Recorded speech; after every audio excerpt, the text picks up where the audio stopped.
You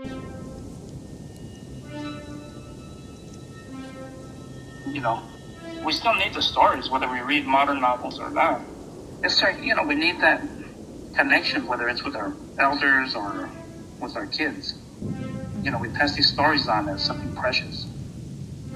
For me personally, it's probably just the unknown.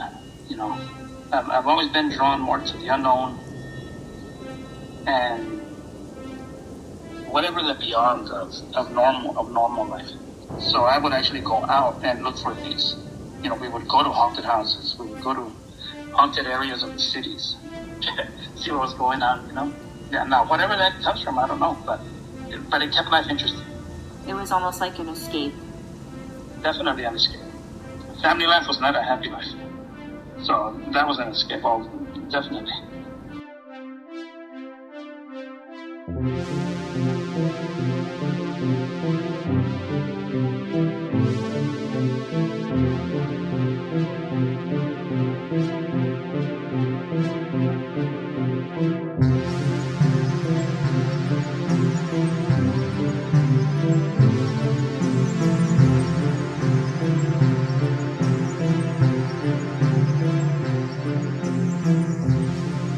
Hey, welcome to the Floaties for Krakens podcast.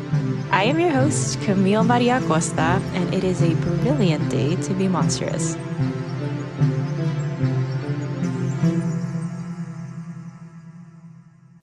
Hi everyone, welcome back to Floaties for Kraken Season 2, Episode 6. Yay! We are here. We are moving right along episode after episode. Thank you all so much for enjoying them and joining us every single week. I appreciate it. Grab your water, grab a delicious drink, a fun little drink. You deserve it, like a coffee or a tea, a soda, a snack, something sustainable, because you need to make sure you're eating. It's very important to eat. Yeah, happy March. Happy March. Here we are. Let's do the thing. I am so thrilled about today's episode.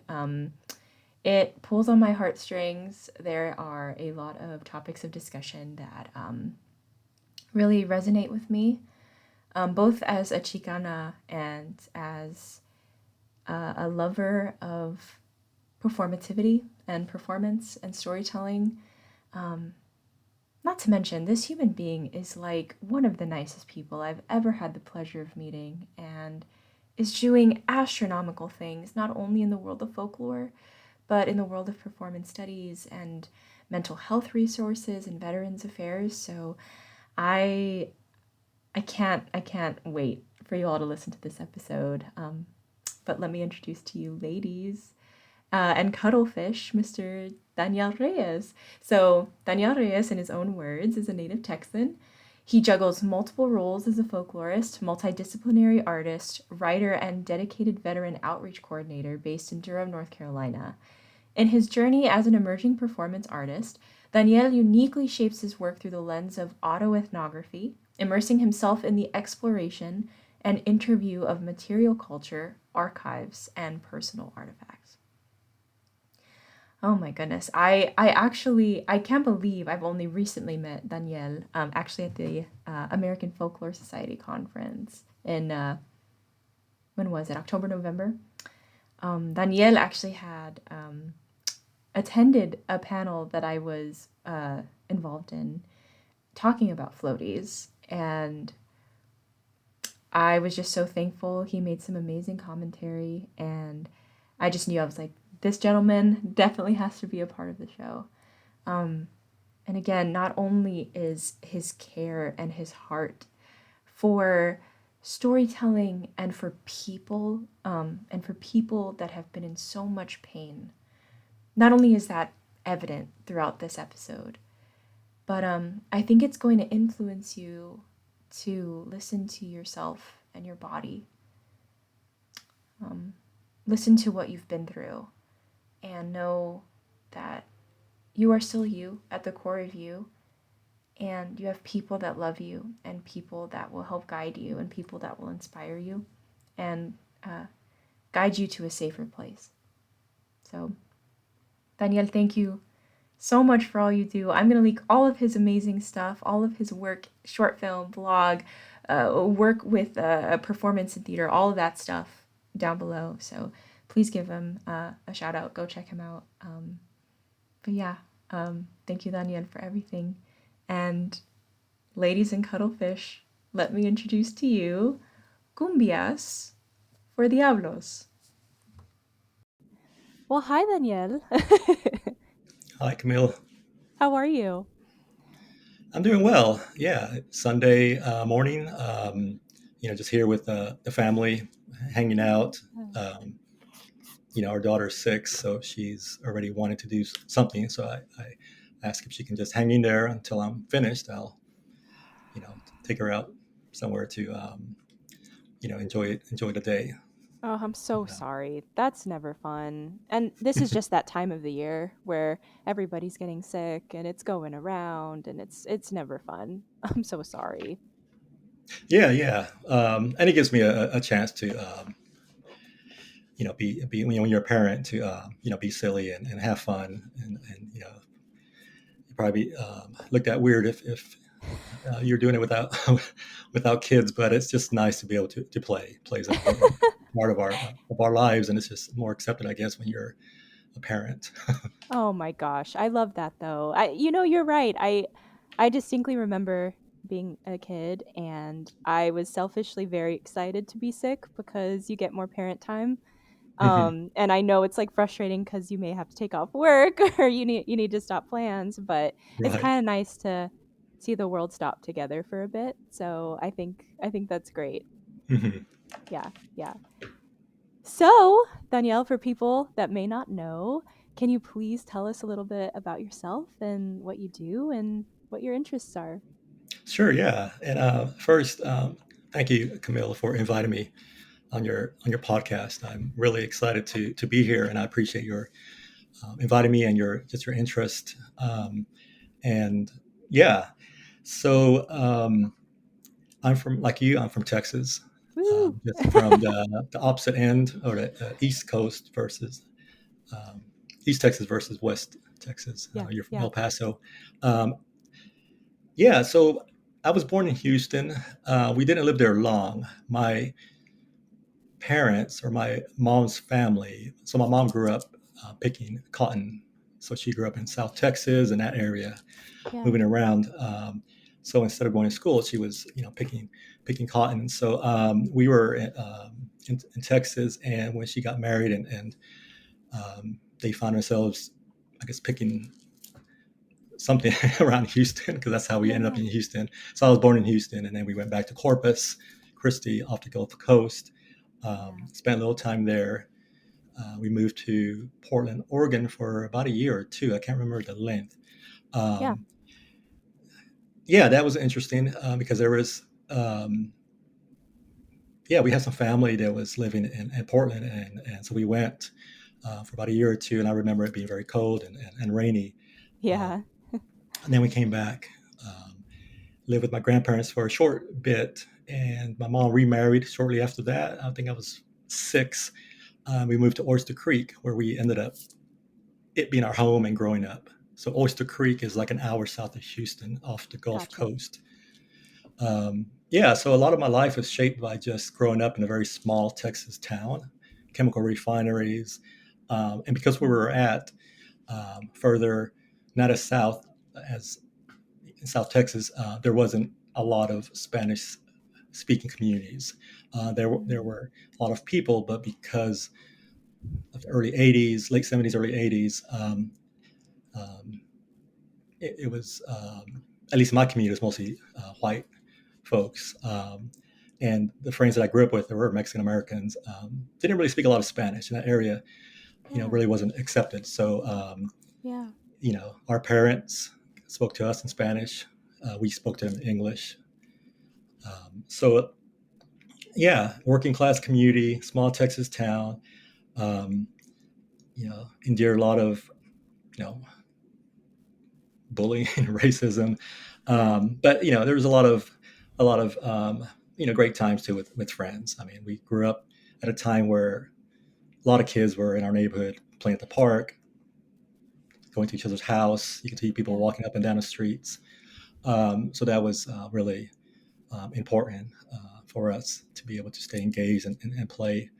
And I got into writing probably when I was 14. I got a typewriter at a garage sale for $10, I believe, and I still have it. And Wow. yeah, it was a yellow typewriter that had like red, white, and black ink on it. And Wow. I ran out of the black ink, so I was just writing using the red ink. Yeah. And yeah, so stories ranged from like horror stories to just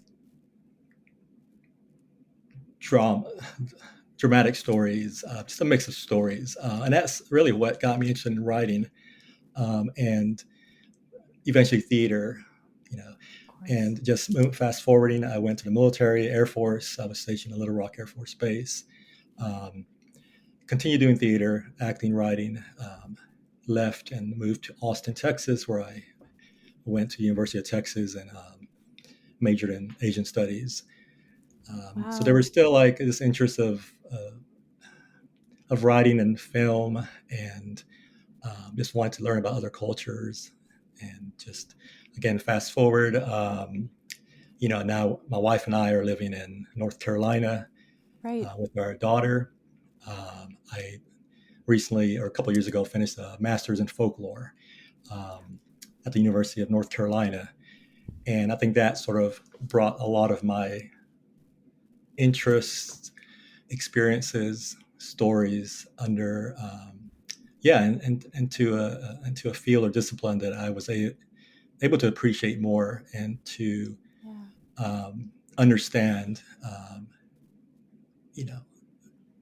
people in my own journey as well. So, so that's me. It's a very non-traditional pathway, which has its challenges, but for me, I think that it just fits, I guess, who I am as a person. Yeah. I think that's lovely. And I think, traditional is such an interesting word that can mean so many different things and doesn't even mean itself sometimes. And I feel like your route just took you exactly where you needed to be, Mhm. which I think is fun. And I think I love that you love stories so much because I think it's natural that you went that path. You know what I mean? You started typing, you started exploring writing in general with storytelling, and then you moved to theater, which, you can learn other people's stories and pretend to be other people in those stories, right? And explore your own story. Mhm. And then you explored performance, right? And that, and then folklore, like naturally. I don't know. Right. I think that makes a lot of sense. That's really cool. How Yeah. I know Oh, go ahead, go ahead. Yeah. Oh no, I said thank you. Yeah. No, no, it's great. And I know you said as soon as you got your typewriter, you started typing a bunch of stories and more specifically horror stories. So how did spookiness find you? Yeah. So one of my earliest memories of just anything related to spooky Yeah. is a movie that we watched at the drive-in, and I was probably 4, if not 5. Um, and it was about a science experiment gone wrong. So this man was like melting, and he was trying to, Yeah. I guess, I don't know if he's getting revenge on folks or whatever, but that I just remember that. And when I was an adult, I was able to research it. And actually, it's a movie called The Incredible Melting Man, I believe that's what it's called. Wow. Yeah. So not sure, like, yeah. So not sure why, you know, my mom or folks thought it would be cool to take us, but you know, it became something normal to just be around like these movies that were, Yeah. um, horror films or weird films. Um, yeah, so I think that was like the earliest, and then from there, we just started watching. You know, like I said, it would bring when we moved to Texas, we would just watch, horror films together as a family on TV. We didn't get cable for the longest time, so whatever came Oh, on TV. Um, I remember our uncle, probably in the early '80s, was the first to get a VCR. oh my goodness. And the two movies that he rented, that I remember, is The Fog by John Carpenter. Then he remade it, and when a stranger calls, Oh about a man. babysitter who receives a call from this guy, creepy voice saying, "Have you checked the children?" Yes. And it turns out that he's calling from inside the house. So So good. yeah, yeah. Actually, that movie, yeah, I was actually having trouble sleeping that night with that particular movie. Absolutely. And yeah, so I think that's where spooky came in. Is just, not that I was asking to, at least earlier, to watch these movies, but it was just there, and we participated Yeah. in that. So it just became part of my life. Wow. As a family too, which I think is really fun. Do you remember your parents like having an affinity for horror at all, or did they like it? My Yeah, my parents love to watch it. I know my mom, yeah, she enjoyed horror films as well. Yeah. I mean, even later we would maybe just be me and her watching something. But I do remember, yeah, being excitement with these movies. Never like a resistance or anything. Just, hey, let's go watch it. And I think Yeah. some of these movies, looking back now, weren't appropriate for our age, but um, Sure. it was something that we did, and was fun. Yeah. What about them captivated you so much? So much as to kind of explore it later in life as well.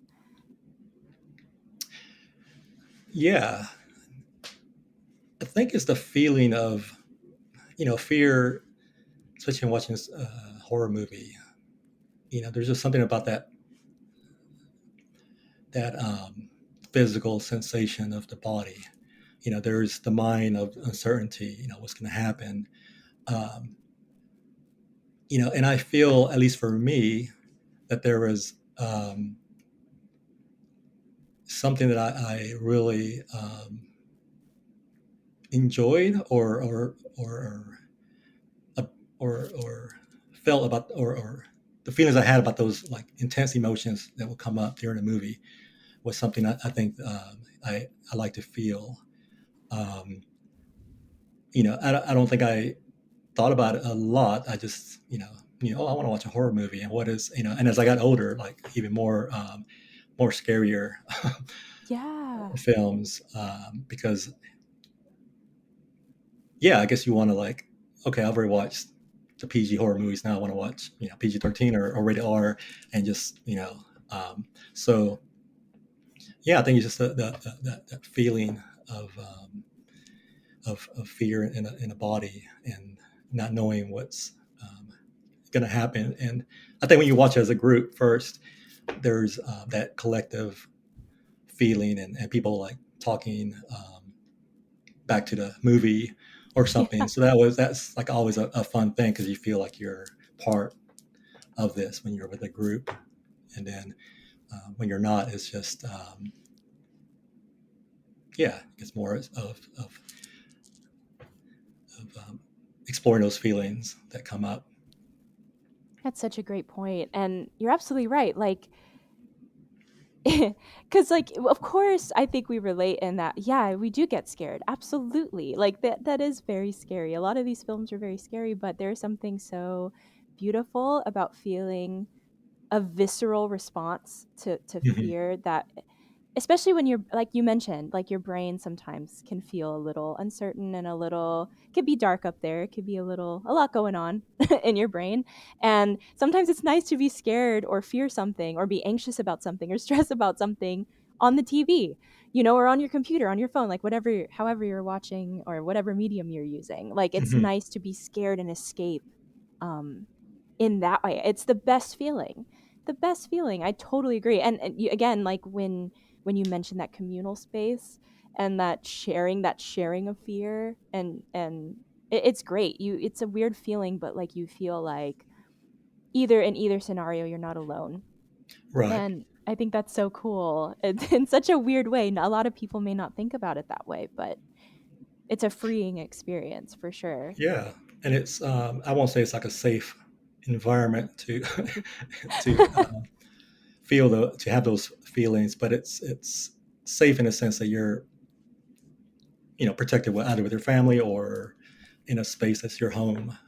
So Right. you um, yeah, and you know why you're experiencing why you're afraid. You're sort of putting yourself out there to be afraid. That's so true. It's kind of brave. And you don't think about it because you're like, no, this is silly. Like, it's just silly film. But it is like, persistently putting yourself out there and being like, I'm going to get scared today. Like, that's pretty brave and hard to do, but kind of cool and kind of necessary Yeah, sometimes. yeah. Having a daughter, I can't see our you know us can't see showing her any horror movies. Period. I think Yeah. she like with zombies, for example. She learned that at school about zombies. So Right. on YouTube, she was watching some cartoons about zombies, something like that. But it's nice to know that okay, we don't have to like be the ones that you know that there are other like in school. They're going to learn certain things that maybe we don't know how to like present to them. So Hmm. so now we don't necessarily have to teach her what a zombie is. Um, but Right. she has Right. she has that foundation now of like so she's building this foundation of certain witches and Halloween and um, Yeah. That's so cool. That's a good point. Yeah, I can't imagine wanting to and not that you want to instill fear on your children at all, but you kind of feel like that when you're like, here's this crazy scary movie. You may have mhm. nightmares. It's frightening. So you're right. I think there are a lot of different ways now that um the world and technology and performance and the art are approaching this idea of horror or fear, like cartoon zombies. Or like I think of that new, well, it's not very new, but Monster High, where there's Mm. like a bunch of adorable, they're like, you know, figures. There's cartoons, there's like actual dolls, where they all resemble really iconic monster characters in our pop culture history, like werewolves and Dracula and Frankenstein. But they're all for kids, they're all for Mhm. kids to play with, and they have cute storylines that kids have. And I think it's kind of awesome. Like I'm like that's really cool, and that's kind of an easier way to digest Right. things that may be scary, which I think is brilliant. I love it. I think it's a great line for sure. Yeah. Yeah. Well, thanks for mentioning that film. It's one I wanted to watch, and Yeah. maybe our daughter would enjoy it. I think she might. Granted, I don't know the age ranges, but it seems pretty great. And I know in October they released a Dia de los Muertos version, a character specifically. I think she's like based off of Katrina or something like that. Hmm. But Oh, um, awesome. it seems cool. I need to check it out myself. I've seen clips. I've seen the dolls being sold, and I don't know. They seem very cute, so I'm interested. Oh, thank you. But speaking of those guys and monsters in general. Danielle, in your words, what do you think a monster is? Yeah, and I looked at the question beforehand, and it seems to still be something that is hard to articulate. I think it's there's a monster um, that's presented to us in film or literature, Sure. and in our relationship to that monster. And I think a monster is like a scapegoat to Mm. you know for our fear, uncertainty, um, things that are happening around us to us. Yeah. These monsters are created to make sense of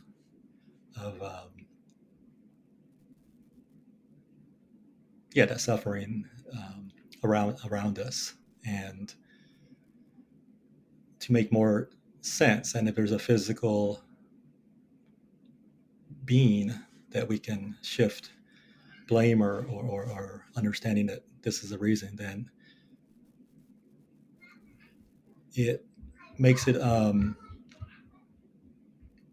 think we need that, you know, and the monsters can come in different forms. So Yeah. I don't know. That's a really good question. If and I think that I before I could just say, oh, some evil looking ugly creature, whatever. Sure. But yeah, I think that it's that, I think just mentioning, like, the physical aspect, or I think they remove some of the complexity, or elements, that the depth that monsters have. Um, yeah, so I think it's just what we invent to make sense of things around us, Mm. especially like the suffering or injustices. Yeah, and I love that you said scapegoat. I think um, unintentionally, we like you said, we do place these uncertainties and these fears um, in order to make sense of things that fear us, or we fear rather, on these monsters, on these beings, and they end up becoming those exact replicas of what we don't understand, because we want to, or maybe they're representing something we really want to get mad at, but we can't. There's no physical being to be angry at, so it's like, let me put it into this monster, Hmm. so that I can actually have somebody to be mad at other than myself, for example. And I think that's a brilliant point, how they are just extensions of ourselves, um, Right. right? Like these parts of us we may not see very clearly. um, Great answer. I think that's a great answer. Totally great answer. Yeah. Um, Thank you. and something that may be just as complicated, because it is a monster. But what is a devil? Which I know there are millions of ways to explain this. So whatever you say, however you think it best, what you know. What do you think is a devil? Yeah, a devil, or the devil. Yeah, yeah, Right. Um, right, yeah, I think that's probably the original, or the OG of monsters. Um, right. yeah, the devil is, because it feels more real than a monster, Hmm. because especially if you come from a religious family, or if you're, um, if you've accepted, or strongly feel, um, part of some of these communities that have stories about the devil or Satan. Um, Right. it just feels like this very real ener- evil energy that exists, and it's Absolutely. there. Um, you know, Whereas monsters are like created, the devil is like, it's already there, it's present, um, and it's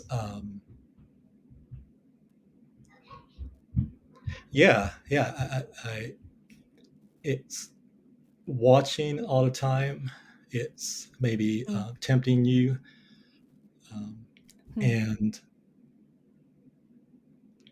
yeah, and that's, and I can go into the story of how I came to understand the devil. But I think Yeah. just in general, for me, the devil is just like this.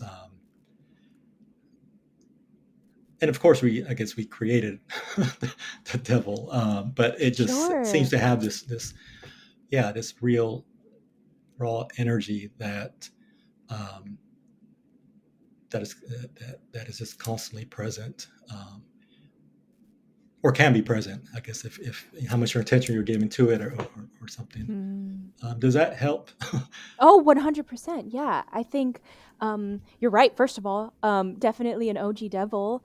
definitely, or OG monster. Like especially for those who were raised religious or are religious, like um, I grew up in a Catholic family. I don't identify as Catholic anymore, but I remember being very terrified all the time as a kid, just very terrified. I was like, oh my gosh. And like the way they would talk about it in the scripture, or, your tias and tios would talk about it nonchalantly, like be careful, you know what I mean? The devil's always there or waiting.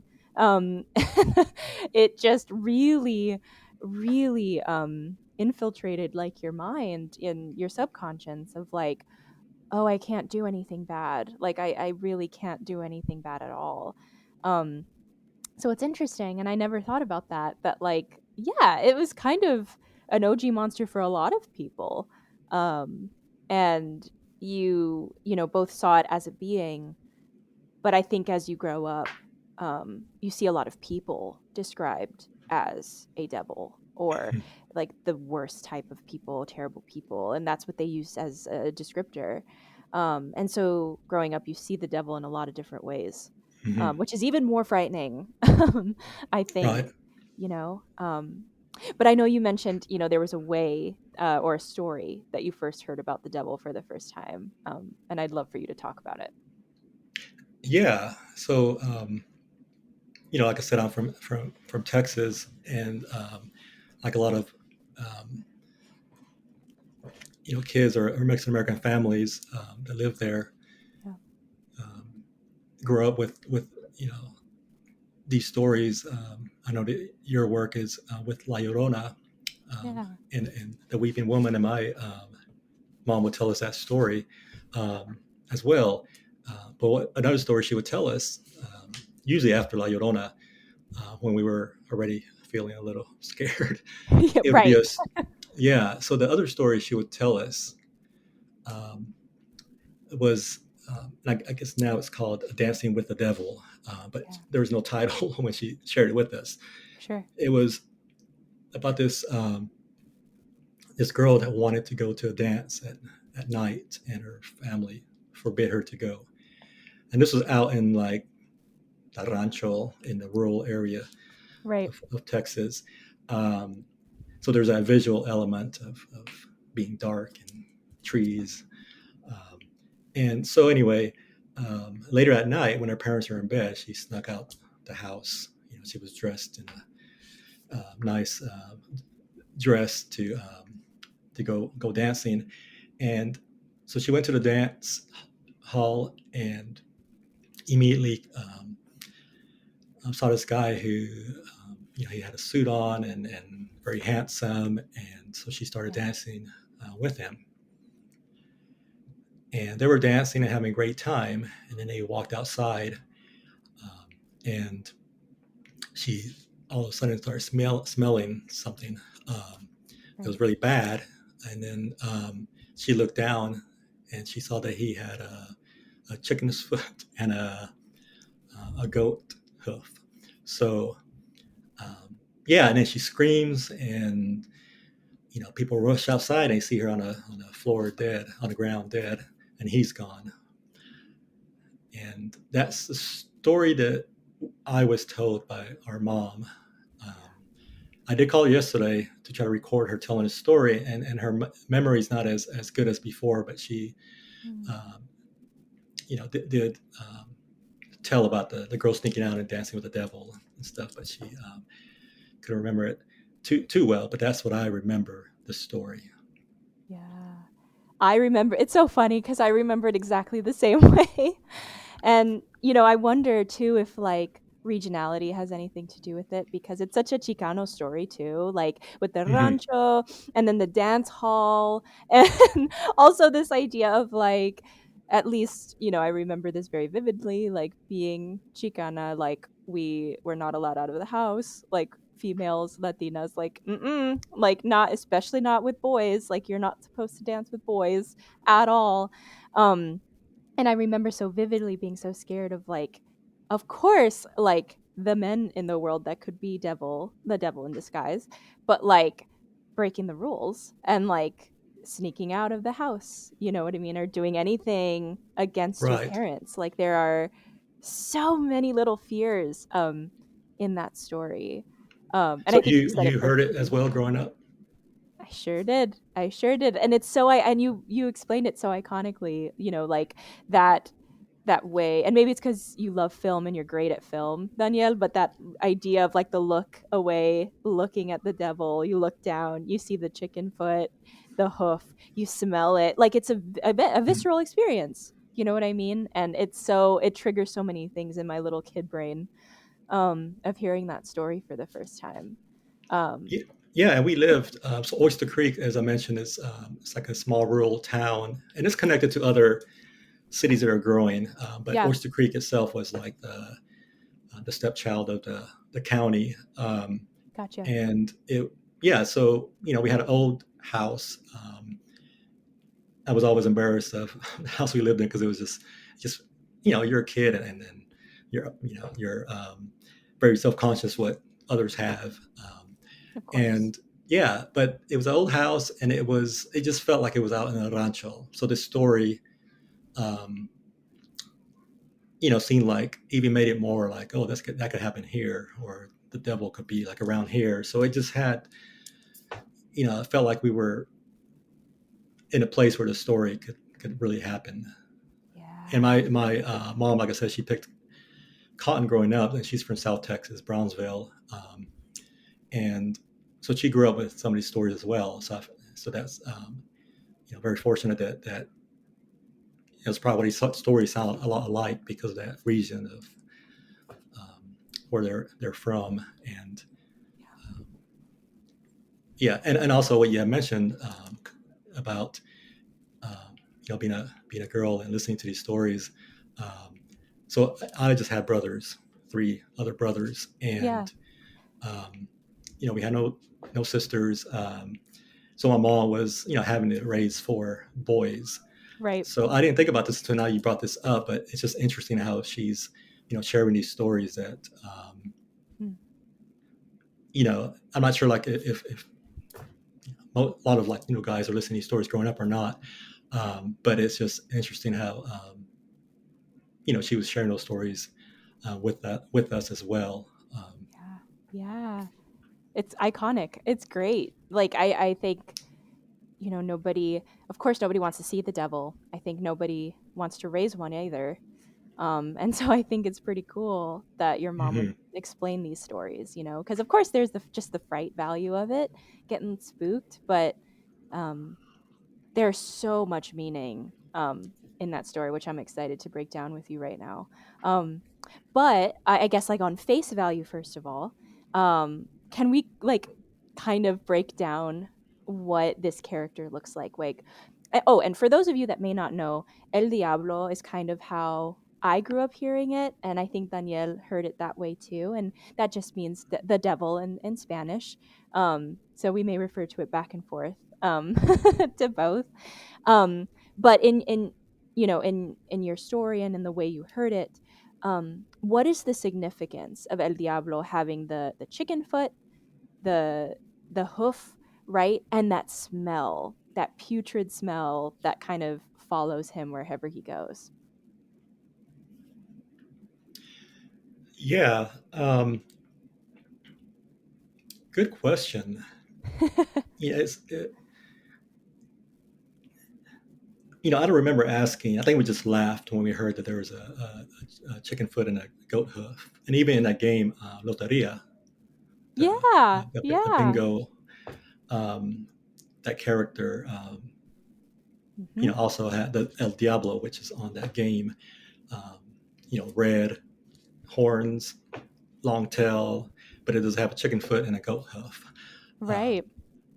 so it's really interesting that's like a iconic, you know, image that we have of it. I don't know. I think that I haven't really thought about it before, but it seems that with the smell of like death, or that smell, and then the chicken foot and the goat hoof, it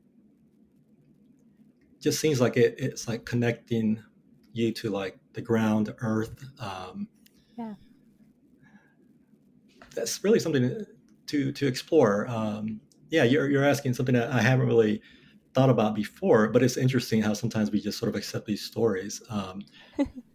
But I guess Yeah, you know that's the beauty of stories, how they the meaning you can make from them. But I guess just as you asked me now, it just seems like it has more of a connection to life, the earth. Um,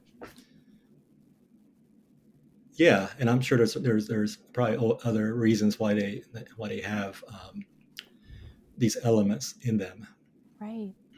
You're right. To each their own too. I and I also don't have the right answer. Probably, I think, like you said, everybody, especially from your childhood to now, your interpretations are maybe different, maybe the same. Um, but I know, like in a lot of Catholicism and in a lot of religious based stories, the devil is described as a very similar way of like not being fully human, right? Because I know that, right? That's maybe I'm going to butcher this completely, but it's been a while. But I know, technically the devil in religion, um, as I grew up hearing it, was, if it was an angel, fell, is no longer, right? And so there's this constant idea of not fully something. And I feel like kind of mixing animal beast qualities with Mhm. individuals is very common to be like, see, something's not something's not right here. They're not fully themselves. I mean, even if you think about like Adam and Eve, for example, which is a very common story, and the idea of the snake and the idea of, right, like things aren't always what they seem. Right. And I feel like that's how I always remembered it. The why he had the chicken foot and the hoof. Um, that something's not right. It's Mhm. not, it's not okay, uh, which is creepy. It's a creepy thought for sure. You know. Yeah, yeah, yeah. Very creepy. We didn't grow up um, cat. Well, we didn't grow up going to church, Yeah. so we weren't. Yeah, I mean, I started going to church. We went a couple of times with family, just to like Christmas Eve or New Year's, Right. like a celebration. A handful of times I can remember.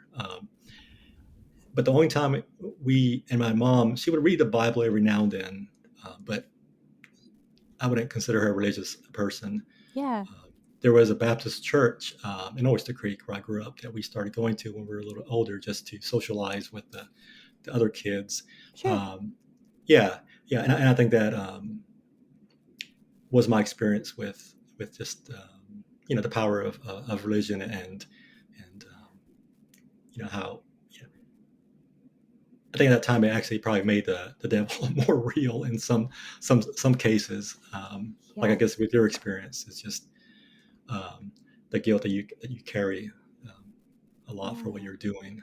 Um, but yeah, so I think that El Diablo was not introduced, at least originally when I learned about it through like religion in that sense. Yeah. Yeah. It's interesting to put those parallels, I think, together. Um, I don't know. I had never really thought about it on a religious lens before. It's so funny, like when people first say the devil, the first thing I think of is like, oh, El Diablo, that story, Dancing with the Devil. Mhm. That's where my mind goes. So it's interesting to see the, thorough threads Yeah. that kind of weave them both. Um, it's fascinating for sure. Yeah. Um, so, I know, as you mentioned, you talked about La Llorona, you talked about this story and how it's very common, I think, for little Chicano kids to grow up listening to stories like this. A lot of legend telling, a lot of folk tales, things like that. Um, and often, they're cautionary tales. They're Mhm. things that I'm going to tell you this, but there is an underlying moral here. That you might be getting from this story. So, can you kind of expand more on how, Dancing with the Devil kind of brought up a lot of morals, at least maybe like in Chicano culture and Mexican culture, Mexican American culture, but it kind of touched on a lot of things. And I'm Yeah. curious to see what your thoughts are on that. Yeah. I feel that with this story, there's a concept of just or the idea of obeying your parents. I think from the basic, like obey your parents or this could happen. Right. Um, and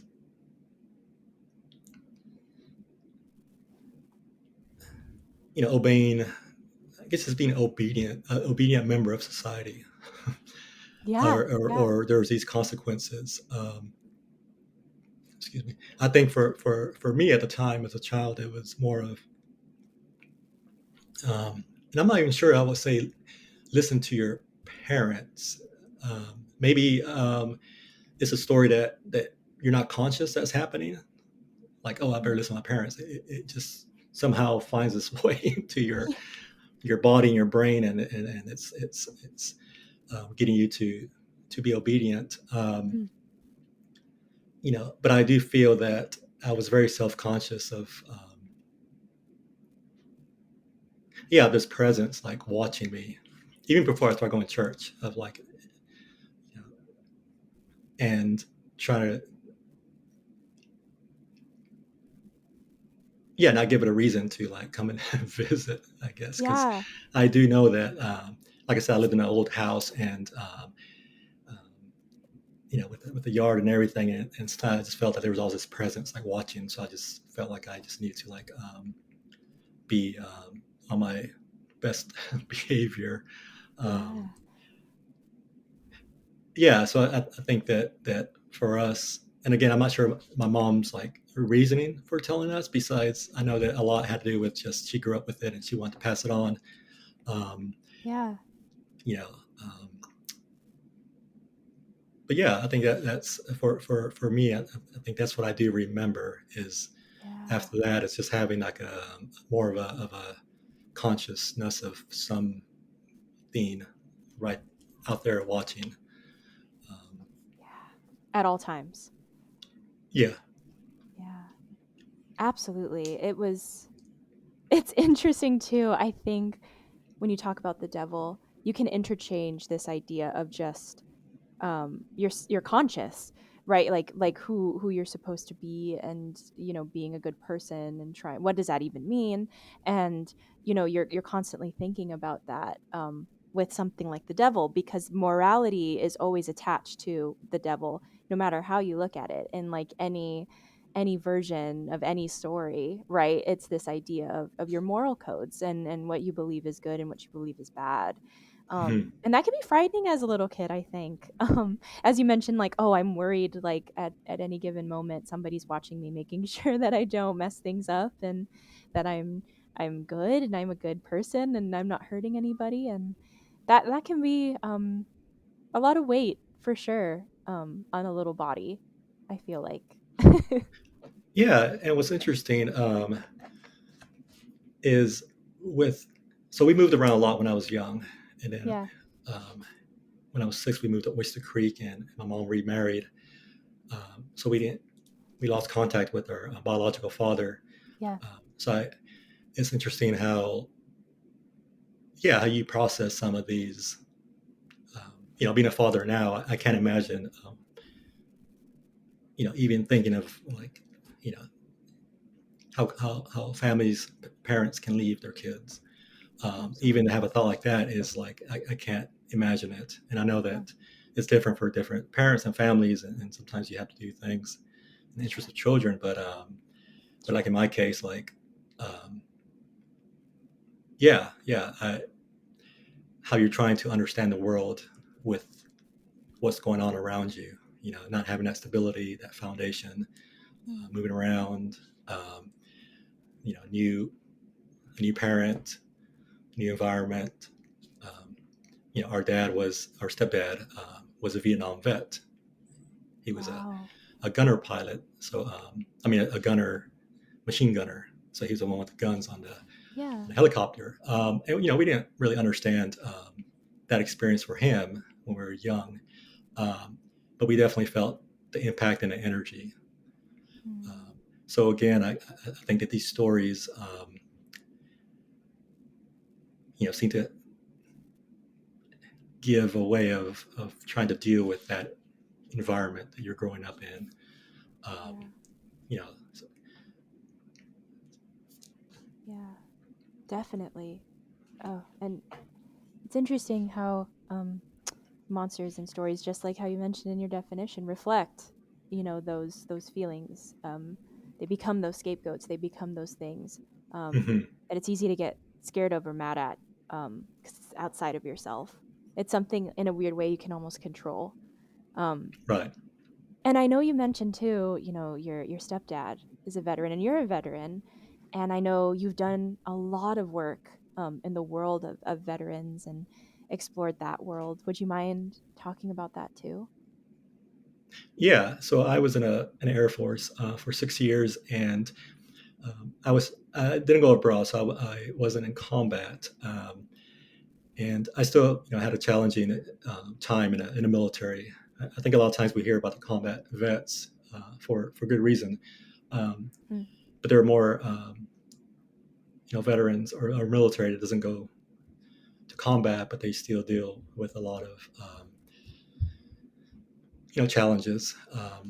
that, I hope to like bring more awareness to. But I feel now there was a time when I left the Air Force that I didn't really want anything to do with the military. There were Hmm. some good times, but overall, I just feel like I was leaving with some negative feeling, and I couldn't understand what that was. Um, but I think it was until recently, within the last 2 years, working on a performance where I'm going back into my life and trying to revisit and see how those stories are changing. Um, Hmm. and the military is one of those like time in my life where I'm going back, and I've participated in a couple of workshops with like using theater, creativity in understanding the veteran experience, Yeah. and that's been very helpful. And I think that's like so now I work on a project, where we go into communities and seeing what the communities need for their veterans to support veterans, and how nonprofits and faith-based communities can assist in that, since normally we look to the VA to deal with all veteran issues, but the Yeah. reality is that the VA can't do it all, and Hmm. a lot of people don't, for whatever reason, are connected to the VA. So yeah. So that's what I'm interested in now as I learn about my own experience in the military, and also my stepdad. I think that exploring his life through this performance is helping me understand the impact of war, Hmm. and it's really allowing me to just, I guess, heal, let go. Certain things are happening that I'm not having to force it. We Hmm. talk about forgiveness. I forgive you. Um, for some that might work, but for me, they're just words, sounds. Um, there Yeah. has to be something bodily happening, and I Yeah. think that for me, this performance is doing that for me. So I want to share that with with veterans, tools Hmm. and methods that to help, where they um, where they need that support. And community for vets is very big. We talk about Yeah. storytelling here. um, you know it's hard to get a vet to tell a non-vet or share their story without being modified so that they feel like they're not scaring off the other person. Hmm. um, Hmm. and that has an impact on the veteran. But when you get two vets together, they can Go talk for about it. anything. Yeah, Yeah. so that's really important, and trying to find how can we educate the civilian population to understand vets more.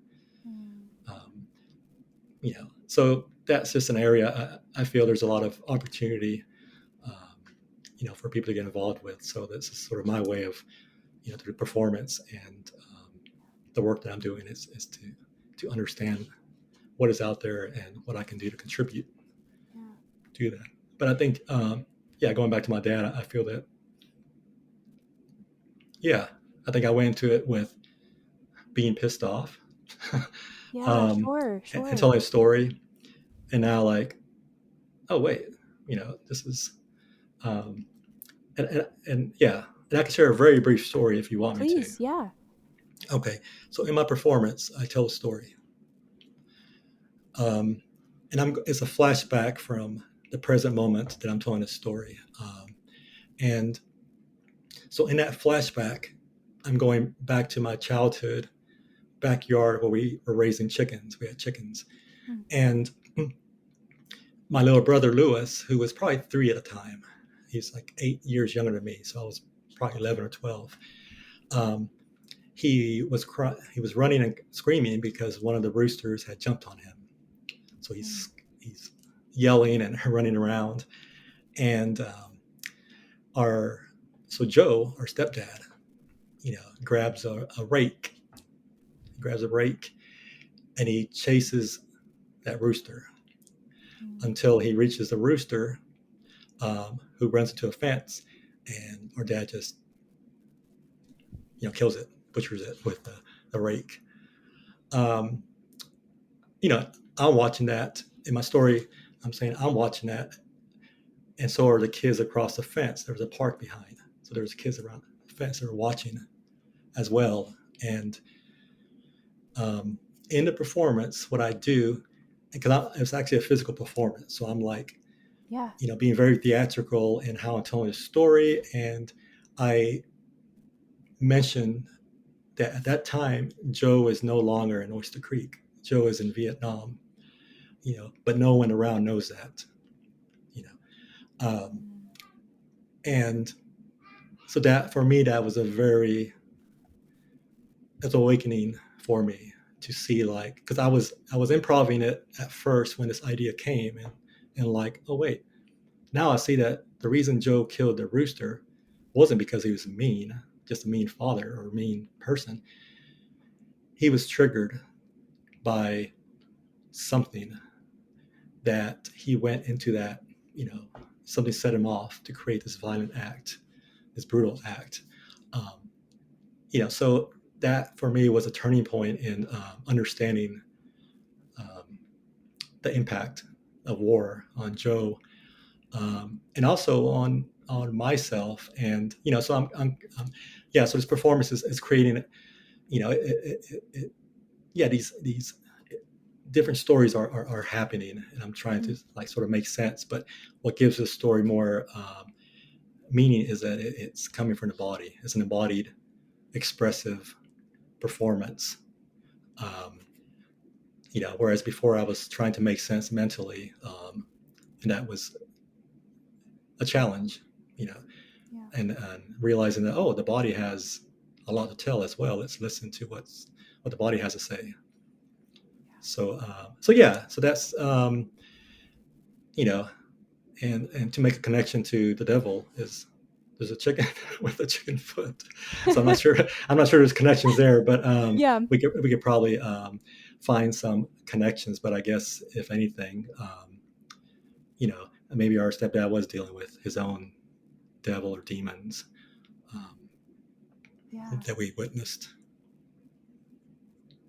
Gosh, I mean, I think what you're doing is brilliant. I think it's nothing short of brilliant. I think first of all, I'm so sorry for like the things you've had to deal with in your life and in Joe's life, and I can't imagine. And I know, as you mentioned, it's kind of in a sense that story, that devil that's always there, that you may not understand fully yet until you find your own language.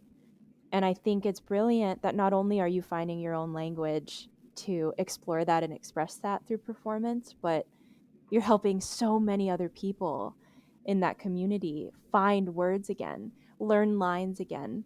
You know what I mean? Like Hmm. give them stage blocking, right? Give them a costume, give them a name, give them something, and it makes you feel so much safer because you're in a metaphor. You're in somewhere else. It's so Absolutely. much easier, to say I mean, I relate to you so much, Daniel, in I've had a long journey with theater and performance in my life, and I've had really good ups and really bad downs in that world. Um, but I can say that, like, in so many ways, in a family where we didn't know what mental health was, and we didn't know that it existed. We didn't know our brains could be broken. We didn't have the money to figure stuff like that out. Um, the stage was the only place in which you felt like you had any control over anything. You can say I'm sad if it's not you. If you're Right. playing someone completely different, it's like, oh yeah, absolutely, got it. I can totally say I'm sad all day long. I memorized it. But as you mentioned, your body doesn't ever fully forget. Hmm. And I think a very common thing that a lot of people don't teach is that your body never really knows you're acting. Your mind Right. might, sort of, but your body has no idea. Your body has no clue that you are going through these moments. And so, in a way in which you're expressing and exploring these stories with these people, you're also giving them a hug. Like, you're letting their body process, and you're letting their body be like loved and express these feelings. Um, and that's just so cool. Like, that Hmm. is just so awesome. And I hope you never stop doing it. And I hope it keeps going. And I hope you keep telling these stories because, so many people need it. And they may not even know what they need until they do it. Like, they need it so badly. They just need somebody who looks like them and talks like them and has gone through those same experiences to do these things, and make them feel validated and safe, you know. And Absolutely. like, that story is so wild. Like, I can imagine everything. I can imagine the feelings. I can imagine you watching it, your brother confused by, I was just hurt by this animal, but now I'm very confused as why it's getting hurt. Hmm. And you mentioned performance, right? And performance is such a layered term. And I think I argue that people that are dealing with a lot of stuff are in a performance every day. Like, I'm sure Joe was trying to keep it together for a long time when he was with you kids, that nothing was really wrong. Maybe he didn't even know anything was really wrong.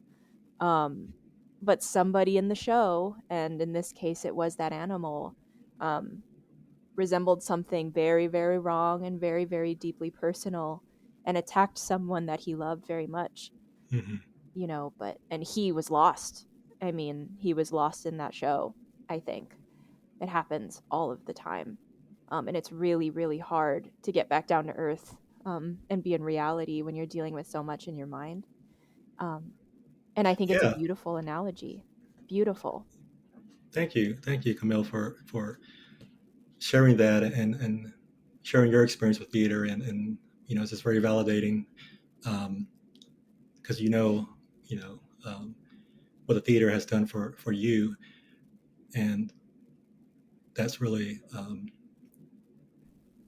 yeah. It just helps me remember, or remind myself how writing, performance, theater, film have always been like part of me, and when I feel distant from that, Hmm. there's a yearning, like something's, I need that. I don't know how I'm going to get it, but I need to Yeah. get back into that. I think going to folklore helped me return to something like that. But I think that once you recognize the power of theater, um, you may not, like I may not realize why I enjoyed it, but my body definitely Mm, um, felt comfortable in those spaces. Um, yeah. it's just sometimes our brains are, oh, we don't have time. We don't, Of just course. whatever, so if we, yeah. And then when you do make the time and to be present, um, Yeah. and listen to the body, I think that that's whenever. So yeah, so I am very, yeah. I really appreciate you understanding that, validating it, and also sharing, your own um, understanding and experience with the stage. That's why the arts are so important, and I will never stop screaming that. They deserve funding. Absolutely. They deserve it so much, and they deserve respect, um, and also care. Um, you know, I know for a fact that not every theater teacher is as wonderful as you. I know a lot of theater teachers may not know the language or may not know the safety measures that it takes to deal with theater and youth. So that's why I extra really appreciate your care and concern for what you do, because it's so necessary and needed for so many people that are hurting, you know. Yeah, no, you're right about that. Can you tell us more about your journey with your short film as well, speaking of performance? Yeah, so the short film, El Baile, yeah, El Baile, the dance. Yeah, it's a short film I did while I was undergraduate at the University of Texas in Austin in 2006, I believe. Yeah. Yeah, so it was just an intro to digital filmmaking course, and our final project was um, whatever we wanted it to be, and I had always had this idea of doing something with the devil story, the dance with the devil story. I just didn't know what that was, but I felt it's sort of like a rite of passage for creatives to maybe Yeah. return to something they're familiar with and give their own interpretation. So I felt like, well, here's a story. Instead of trying to come up with something brand new for this class, I knew I wanted to do something that was more horror, a horror film. Um, so this, you know, we knew this family that lived like outside of Austin, and it's developed a lot since. But at the time, it was had more of a rural feel to it. So like how we grew up, this Yeah. family was growing up. So yeah, so for me, when I create something, I'm besides a story, I'm also thinking, what do I have access to? Oh, I have access to this house. I have access to the woods. I have access to this and this and this, and all of a sudden the story starts sort of coming as well. So yeah, so that was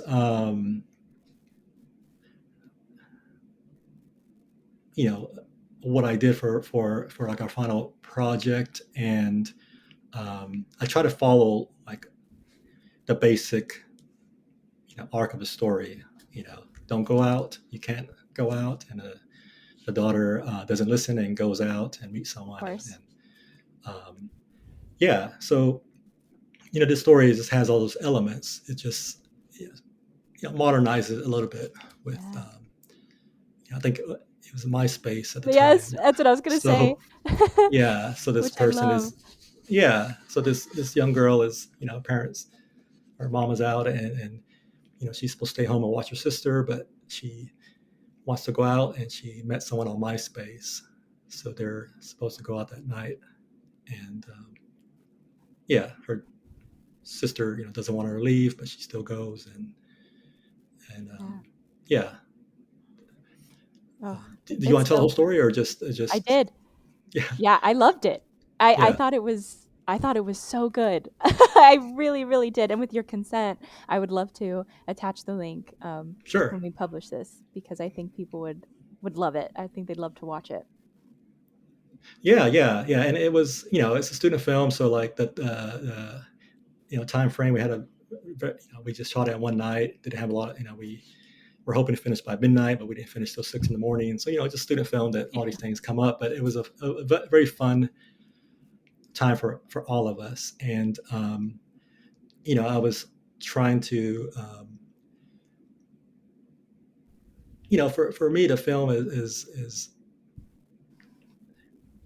I was trying to, I won't say authentic, but I was trying to like just express our culture into this piece, Yeah. you know, um, and yeah, and even with like the music, the marimba style music, I was trying to do something Right. different with that, but yeah, just trying to create a mood of what I remember the story being. So even when the character is sitting on a porch and she's talking on the phone Yeah. with Her flip phone. right, yeah. So try and create that like spooky, like, oh, someone's watching this person on the steps, Yeah. and yeah. And then when she does meet the guy, who's this weird looking um, guy who turns out to be the devil. You know, I also try to take advantage of just like the darkness outside the wooded area Yeah. where she's meeting him. So again, trying to bring us into a world or space that I, you know, remembered growing up in. Um, Yeah. And you feel transported, because it's so personal. I think that's what's so cool. It's so intimate, that those shots and the story, and it's tight, and it's great, and it's nice, and I love the characters, and I think people will really like it.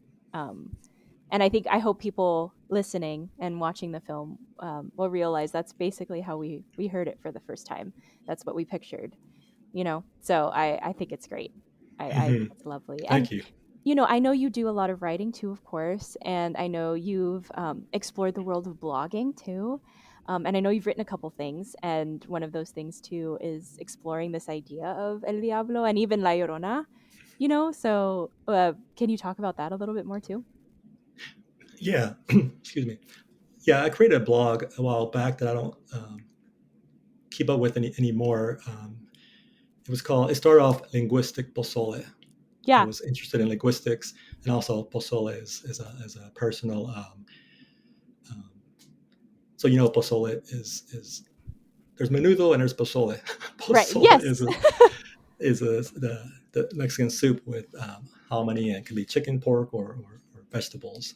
Yeah. Um, but yeah, so I had an experience where a Mexican family invited me for pozole when I was in the Air Force, and it was just a wonderful experience. My first time eating pozole, being with his family.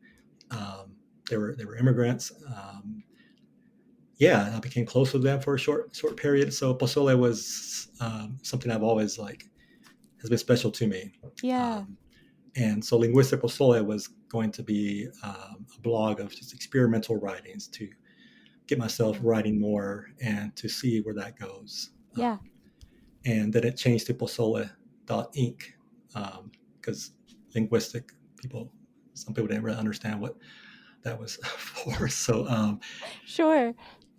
yeah. So anyway, so it was a mix of flash fiction and stories of my childhood, and there's some funny satire that I just I like to play around with words and stories. So this story that you're talking about is about what happens if La Llorona and El Diablo met up, and just sort of looking at what they're known for, the elements in the stories, and how what would happen if they combined, you know, and it's really just being funny and silly, but in a way that you can appreciate these stories, Yeah. and yeah. So again, it's more of my contribution to what our culture is, Yeah. and just doing something that is more of who I am as a person and having fun with this. Yeah. Um, so yeah, that story is about that. I mentioned what would it look like if they had a baby. Yeah. It would probably be a zombie. Um, Right. but she, yeah. So yeah, and some of these stories I wrote pretty quickly. I didn't spend a lot of time editing. It was more of just exercise in writing. So I could probably look at it now and be tempted to want to do more with it. But I think it was just a fun piece at the time. Yeah. But I think if you're familiar with both stories, then you would get more out of it. Absolutely. It's so cool. And again, with your consent, I'll drop that link, Sure. when we publish this as well. But I love it. I love the idea. I always get such a kick out of monsters in different universes, right? Like meeting each other, or living in the same world for a Right. bit. I think it's fun. It's really fun to make those challenging ideas, of how they Mhm. would coexist, and also how they kind of inherently do coexist. Oftentimes, two sides of the same coin, just differently a little bit. And I Right. think it's great. I think it's so lovely. And I love that you're expressing yourself, both with the pozole, which is just brilliant, just such a clever name. But, in your storytelling with these legends, that so many people are familiar with. Hmm. It's great. It's great to have new takes on them. I love that stuff. I think it's really really cool. Yeah. Yeah, thank you. Appreciate Yeah. it. Okay, so going back to that story, Daniel, why do you think there is such significance in the dance?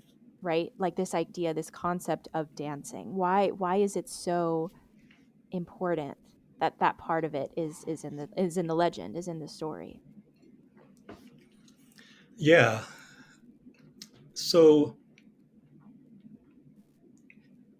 I think now, I didn't know it then, but I think now, um, looking back, it seems like, dancing has been happening for so long in all cultures. Yeah. Well, I don't know about all cultures, but it's been happening, since the beginning of I'm not sure when, but for a long time, Yeah. in different cultures, and but yet in some cultures, or in it just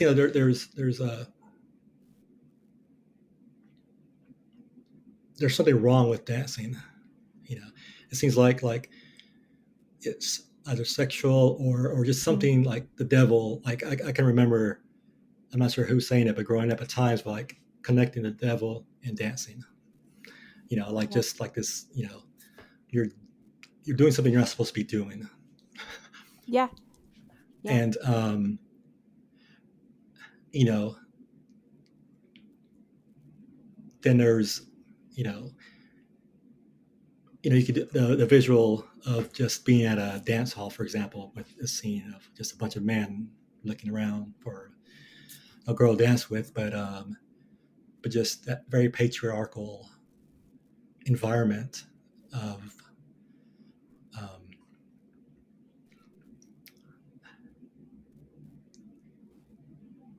the environments that I guess are created. There's dance, like don't dance because you can't trust the men out there. They just want one thing. Yeah. Um, if dancing might lead to something else before marriage, so that's bad. Um, or the man might hurt you because they're drunk, Yeah. they're looking for something. People are getting kidnapped or whatever. Yeah. Um, yeah, so it seems like, yeah, dance. When you think about it, is there's just something maybe in certain religions that dance is like the work of the devil. Yeah. Absolutely. And I think it's so funny. I don't know why I always think about Footloose. Like the musical where like this whole town is not supposed to dance ever again because a long time ago some teenagers were at a dance and then they got drunk and then they got in a car accident and they passed away. So the whole town is never supposed to dance again, right? And so you're right. I think there is like this association of dancing with bad things, partying, getting too drunk, getting hurt, other people watching you dance, right? And it's so sad to think about because um, they exist so separately, and dancing can be so freeing and so an only way to express yourself and to have fun and to like let go and just be outside of your body. Right, but oftentimes I think, as you've mentioned, Daniel, this idea of dancing belongs to other people, if that makes sense. So, like, Hmm. women fear dancing because somebody else might be watching sometimes, or men too, absolutely. You know, I don't know. I think it's you stated it very well. That there is a lot of stigma around it, and hypersexualization sometimes, in which is always seen as wrong, apparently, to a lot of Hmm. people, right? And danger, which danger exists, absolutely, danger exists everywhere, but it's always tied into this idea of dancing, which is interesting. And I guess I never really thought about it that way. But that phrase is very Yeah. popular, dancing with the devil. Well, you talk about dance being very liberating, freeing experience. Yeah. I didn't dance until about 10 years ago, where I really started to Really? dance. It was hard at first because I'm very self-conscious, Yeah. but once I started doing it with people that I just felt connected to, um, yeah, it's almost as if there's like some intelligence or something you gain through dancing that others don't want you to experience because it can throw off um, Yeah. certain things. Yeah. Because there is a power to dancing if you can sort of hang in there and not give too much into the being conscious, self-conscious, and Yeah. just really listen to the body and stuff. So it's for myself, dance, you know, um, has been a journey in my life, and Yes, absolutely. It's a beautiful thing. It really is a beautiful thing. And I'm glad you're dancing. I think it's great. I think it's wonderful that you're exploring that. It's great. yeah, thank you. I just want to add one thing because as I'm talking, I recognize that a lot has changed with just society and I know that gender is something that we didn't really talk about growing up. So for me, I have to be mindful at times because I want to be inclusive in how I present or talk, which I think I I'm still yeah, things are moving really, really fast. And Yeah. I want to just be mindful. And when I talk about like the dance of just, man, woman, of just these binaries of Sure. understanding that, um, yeah, it's more complicated and more to that for all of us that come into these conversations and what we're bringing. Yeah. And I just want to share that um, I probably could have benefited with understanding more about gender when I was younger, just because I'm a Yeah. theater person, I'm a writer, I'm just sort of opposite of what my brothers and friends were. Yeah. As far as I'm a very sensitive person. So it was hard to find those communities. Growing up, and I feel that because we were, just in this very binary sort of way of thinking, Yeah. and that I think has also shaped me, and so that's something I'm also like exploring more in my life. Yeah. Yeah. I appreciate you saying that. You're absolutely right. Although this story may have been told to us years ago with a binary, that's not necessarily the case. It never was the case. It can exist in so many different Hmm. worlds, in so many different situations.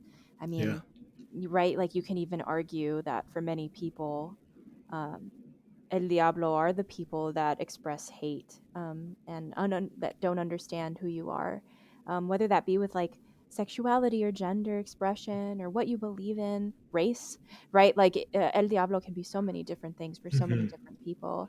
Um, a female, male, non-binary, in between, right? Like there are so many different ways that story can go, and it depends on you and who yeah, you are. So I really appreciate you stating that because you're absolutely right. So right. Yeah. Okay, Daniel. So, El Diablo seems to be a huge part of your life, um, whether you are always aware of it or not. Why do you think this monster is so important to you?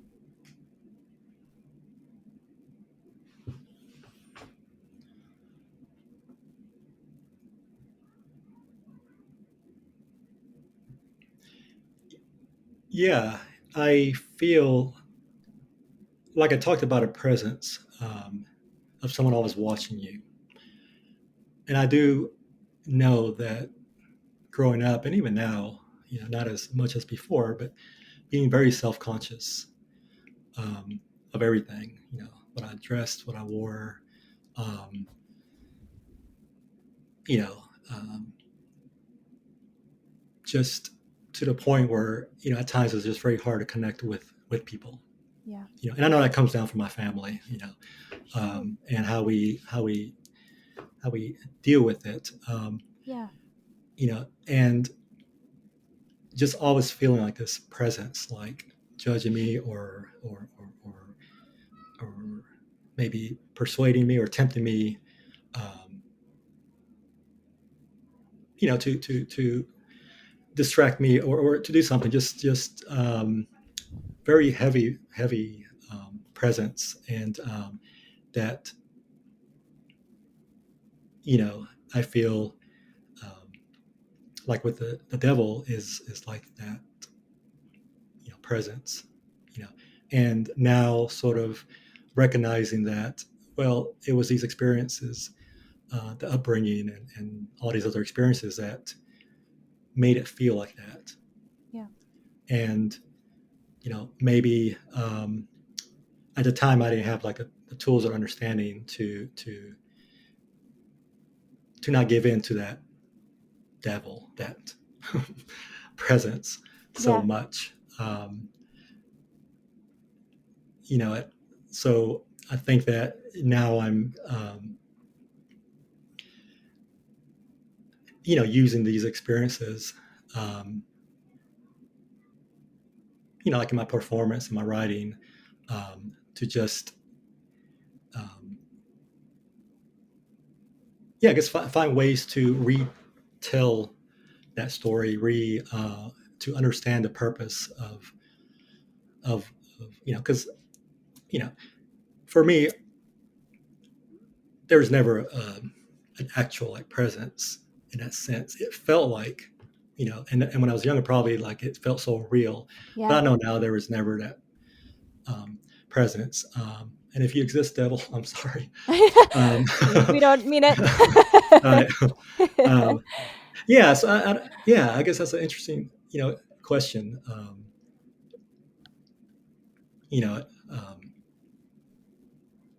It goes from fear to shame to other feelings, but it's just this like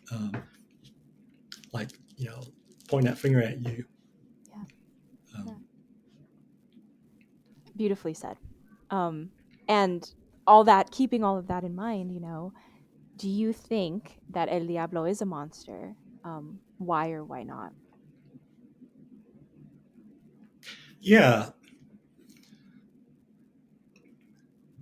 And I was thinking about that. I think before I would say, of course, it's this evil creature, if we want to look at monsters as these evil things. I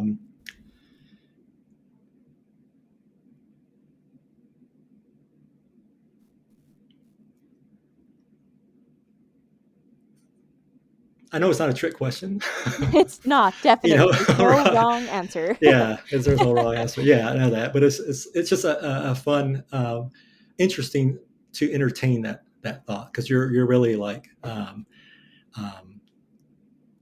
helping us maybe understand the role of these figures in our life. So I appreciate that you're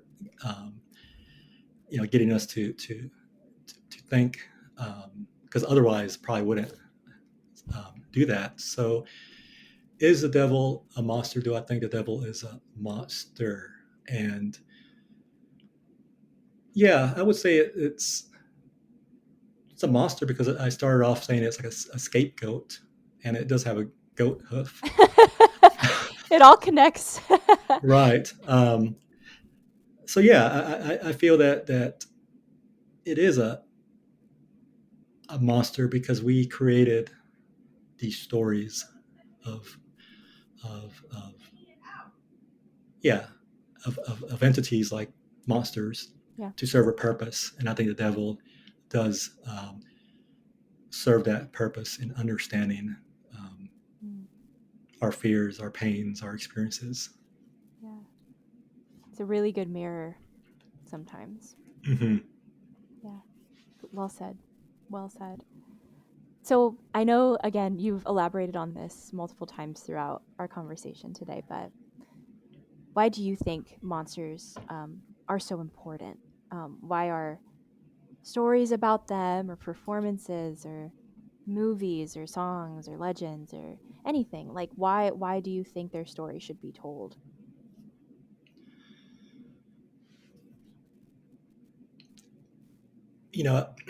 We didn't grow up with, almost sounds cliche to say we didn't grow up with a lot, but we didn't, and it was because we didn't grow up a lot. We didn't have a lot growing up. Our dad, was working at a chemical refinery. My mom wasn't working. It was very similar with our neighborhood. A lot of kids didn't have one or other parent. A lot of drinking, a lot of just there was a lot of social issues as well being in that environment. And I think that for people who come from these backgrounds, these stories are very important to help us survive, to help us make sense. Because it seems like a lot of these stories that are told throughout the ages are, for people of the working class or the poor people. It seems like it's what gets us, through. And I know that there's elements, or there's like a lot of it is about obeying or conforming, and but I feel like there's also just making sense of your experiences, and it's what connects you to the larger. You feel connected to something outside of yourself. And when you have that connection with something outside of yourself, with other people, shared experiences, then it makes life more manageable, especially if you're dealing with a lot. So I think that even though for me it seemed like it may have been hard at times with some of these stories, or like the devil, I think that it like I said, with the horror films, or even my mom telling us stories, it brought us together. And that at that moment was what was really important. It's wild how monsters can pave paths of like accessibility. Maybe that's not their intention. Maybe, I don't know, but it's wild. You're absolutely right. Like, even when you talked about it at the beginning, like, we didn't have cable, so it's like monster films were on. That's what we watched, right? Or it makes you feel like your situation isn't the worst. It makes you feel like a little better about yourself. It makes you feel validated in a weird way. Right. They're so important, and I couldn't agree more. I completely agree. Yeah. Okay, Vanya, last Great. question. It's silly, but it's one of my favorite questions.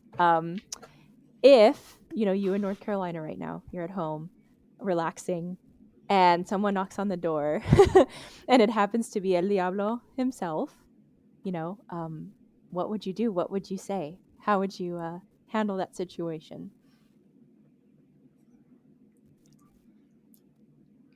Yeah, it's a little challenging when you're asked to what would you say to like even a younger self of yours, or someone, because you're always thinking like what's the right thing to say. Yeah. And Yeah. I think with El Diablo, our friend the devil, I feel that invite them in, and maybe dance with them. What other way to fully understand or feel something. I feel that I wouldn't have the words, to say that would come close to what I guess I'm feeling. So if they were up for un baile, a dance, why not? This episode of Floaties for Krakens was written and produced by me, Camille Maria Costa. And a big thank you to Daniel Reyes for such an honest interview. And a huge thank you to Natalie Hedberg for designing such a phenomenal logo. And music for the show was also written and produced by me, with a special appearance by my tata, Toby Acosta. Thank you all so much for tuning into today's show. It truly means everything. If If you have questions or curiosities about the research or media referenced in this episode today, everything will hopefully be in the description box. You can find us on our website and our socials, links in the descriptions as well. Anyway, thanks again for being here, everyone. And just a reminder, it's okay to be afraid of the monster, but it's also okay to love the heck out of it too. Keep being monstrous and keep shining bright.